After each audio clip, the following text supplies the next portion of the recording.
What's going on, everybody, and welcome back to Comic Breakdown. And in this video, we are jumping into Batman issue 139, with this story following directly after the Gotham War. And when I woke up this morning and read this comic, I'm gonna be honest, I didn't expect much from it. I didn't expect it to be that great, considering how just mediocre the Gotham War was as a whole. But now I'm kinda wishing that they skipped the Gotham War altogether, because this story arc, man, this story arc is freaking good. This new direction that they are taking Batman, we kind of expected. We have the Batman of Zur-En-Arrh that is lying right beneath the surface. But even more than that, Batman has had to relocate. The brownstone has become compromised. And we are seeing that Batman hasn't been in this position since his early days. Having no network, having no Robins, having limited resources. And then you have the three Jokers. So, make sure you guys have subscribed to the channel, make sure that you like this video, and with that being said, let's dive into this breakdown. Alright guys, so as we jump into this issue, we are picking up with Bruce Wayne making his way home, now living in a small apartment complex. Tonight was a productive night for Batman. Stopped an arson, saved 3 people from robberies, broke the legs of a heroin dealer, but he still has no headway on Joker. He knows that Joker is still in Gotham, and he is doing everything he can to hunt him down. At this point, it has been weeks since he split ways with the others, but he feels like maybe this is how it should be. No Robins, no Bat family, just Batman. But lying underneath the surface is the Batman of Zur-En-Arrh. As Batman sits here and tinkers with all of his new toys, his new inventions, that is when he hears the code that the GCPD created specifically for the Joker, and he is hell-bent on getting all 3 of them. This is where we have Batman showing up to the crime scene, a man suspended in the air, a painter, with Batman investigating this crime scene, trying to figure out what all of this means. What he also finds are bats that are nailed down to the floor. Taking a little time, he understands that this is a map.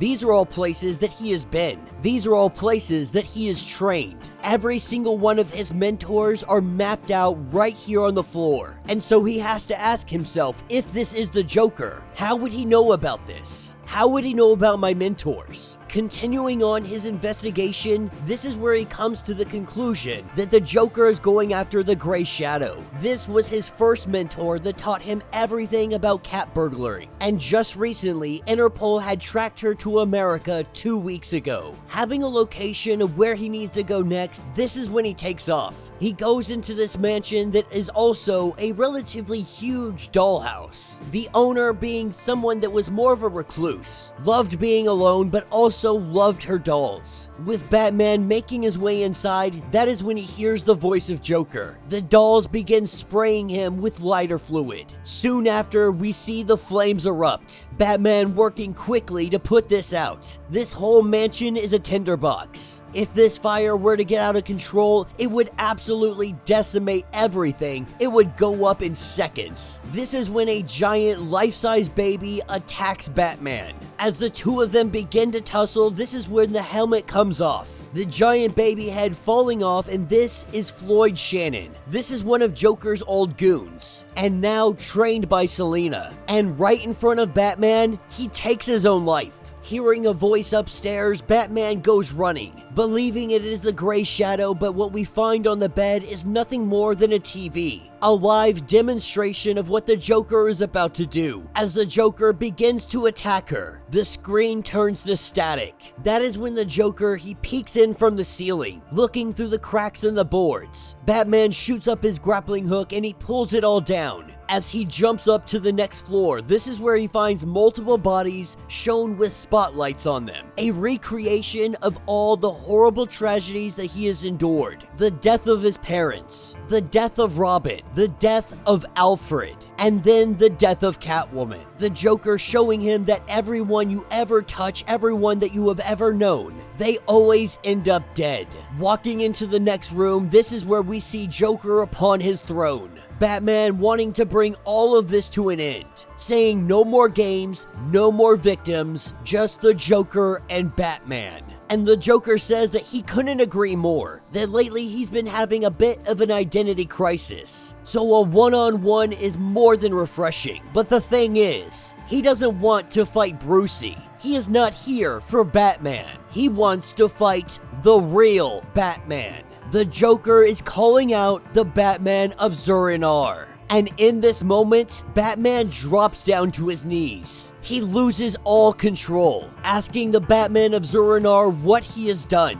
And the Batman of Zur-En-Arrh says that it's obvious. This is all the Joker has ever wanted since our first encounter, with the Batman of Zur-En-Arrh now taking control and Bruce Wayne no longer able to do anything to stop him. We see the fight begin. The Batman of Zur-En-Arrh letting Joker know that there will be no more victims, because tonight is the night that Batman kills the Joker. In the mind of Batman, he is trying to gain control again, but what we see down here are other versions of the Batman of Zur-En-Arrh, other versions of Batman throughout history, other variants that are out here, and they are letting Batman know that he is no longer in control. And that will be the end of this issue. So let me know what you guys think down in the comments. So this is one heck of a turn of events. Not only is there one Batman of Zur-En-Arrh, but there are many inside the brain, inside the psyche of Bruce Wayne. I think this is probably possible because of our little trip through the multiverse. When Batman was hunting down Red Mask, a version of Joker that never became the Joker, but was obsessed with being the Joker. In fact, Red Mask can even be credited with turning all the Jokers into the version of the Joker that we see today. But it seems like it is a high probability that these guys somehow along the way, they jumped on board through the multiverse. Zur has been biding his time. He has been waiting for the opportunity to grab hold, to take control. And what better time than now, when he has no allies, he has no resources. He believed that he had everything under control, only to find out that he was being played the whole time by his own alter psyche. Like I said in the beginning, this is way better than anything the Gotham War had to offer. This new story arc is gonna be freaking awesome. I'm here for it and cannot wait to see what comes next. So let me know your thoughts, let me know your theories. If you would like to get completely caught up on everything going on with this series, you can go ahead and check out the link in my description as well as the top of this video. It'll get you completely caught up on everything going on with this series. If you would like to support the channel, you can always do so by joining the channel membership. Much like Patreon, having multiple different tiers, from $1 to $50, from loyalty badges to comics every single month.